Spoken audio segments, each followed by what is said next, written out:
Rwanda turi kumwe n'umusore witwa Bobo Kiss mu guturuka mu gihugu cy'abaturanyi mu gihugu cya Kongo.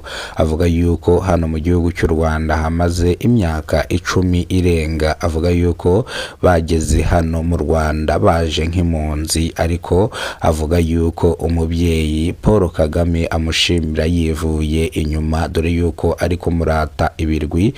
Avuga yuko umubyeyi Paul Kagame ntacyo atakoze mu gihe bari mu nkambi, yarabagaburiye, abahereza amazi, abahereza ibyo kurya, aranabambika. Akabashimira perezida w'u Rwanda Paul Kagame, dore yuko uno musore kugeza saha izi ngizi baje baba mu nkambi bakagira amahirwe bagasubira mu gihugu cy'abaturanyi bakagurisha aho bari bafite, barangije bigarukira mu Rwanda, ubu bakaba batuye, bakaba baraguze. Avuga yuko bahawe ubwene gihugu bw'u Rwanda, ubu ngubu ari abanyarwanda, ndetse yongera kuvuga yuko umuntu wese uvuga yuko igihugu cy'u Rwanda ari igihugu kibi uwo aribeshya. Avuga yuko ahubwo utaragera mu Rwanda ntacyo aba arabona. Avuga yuko hano mu gihugu cy'u Rwanda iyo ushoye business nta kibazo irunguka, kandi nta muntu kugendaho, nta n'umuntu ushobora kukwambura utwawe, kubera yuko hari umutekano. N'ugerageje kukubangamira ukabibwira inzego arahanwa.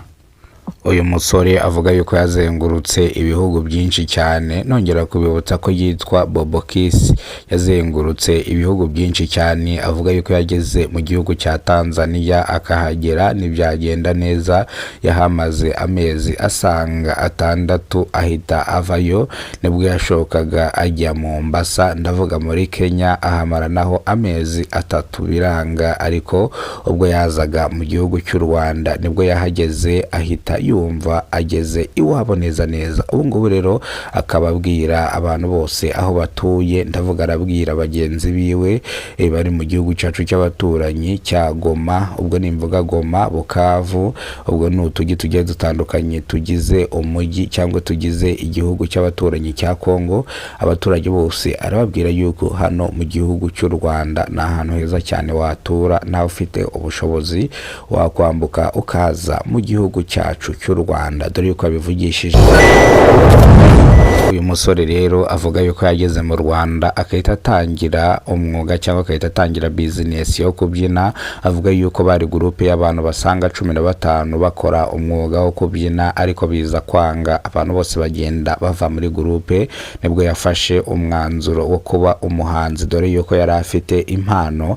Nibwo yashyiraga indirimbo yiwe ya mbere hanze ikarebwa n'abantu batari bakenya, imuhereza motivation, arakomeza arakora cyane. Indirimbo bayitaga Fata Pose, indirimbo yakomye abantu benshi baranayumva. Ayongera asohora indi ndirimbo, ubwo avuga yuko indirimbo yasohoye ariyo igiye kumuhindurira amateka cyangwa ikamuhindurira ubuzima. Avuga yuko yakurikiranwe kenshi cyane, kandi abashaka kumumanaginga ni benshi, yabuze uwahitamo n'uwo areka. Avuga yuko rero izindi ndirimbo ziwe azazisohora ari uko yabonye management ishyitse.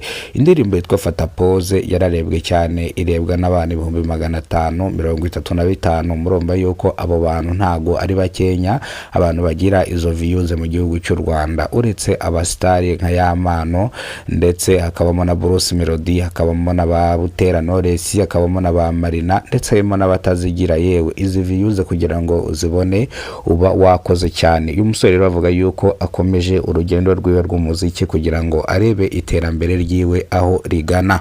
Nimba ushaka kumenya ibihangano bye cyangwa ushaka kumenya ibyo akora, jya kuri YouTube channel wandikemo Kidasamura TV Rwanda, urahita ubona ibyo akora. Nurangiza wongere ujye kuri channel yo yitwa Bobo Kiss, urahita ubona indirimbo nyinshi yagiye akora, zimwe zigakundwa izindi nizikunde. Uyu muhanzi ameze nka Yamano. Yamano niwe urekura indirimbo mutayishimira akayitongera agashyira indi ndirimbo hanze. Uyu musore rero nawe avuga yuko atajya acika intege, no yasore indirimbo ikarebwa n'abantu 5, arongera akabahereza indi ndirimbo paka indirimbo mugezeho mukayumva mukumva muraryohewe, iyo ndirimbo akaba ariyo afatiraho hiti. Umusore rero yashoje ikiganiro avuga yuko akunda abanyarwanda bose batuye mu gihugu cy'u Rwanda kandi yishimiye kuzabataramira akazuzuza convention center cyangwa kuzuza arena. Avuga yuko intego yiwe ni ukuzuza kandi avuga yuko ibi ngibi azabigeraho kubera umuziki wiwe urwego umaze kugeraho kandi yifitiye icyizere na confidence. Murakoze cyane, Imana ibarinde. Twari turi kumwe na Bobo Kiss mu guturuka mu gihugu cy'abaturanyi cyacu cya Kongo.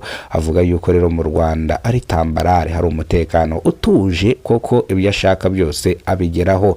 Murakoze cyane, Imana ibarinde ibahereze umugisha. Niba urwo bwa mbere ugeze kuno muyoboro wa Kidasamura TV Rwanda, kora subscribe, ufungure inzogera kugira ngo uzajye ubasha kubona amakuru mu gihugu cy'u Rwanda kandi yizewe.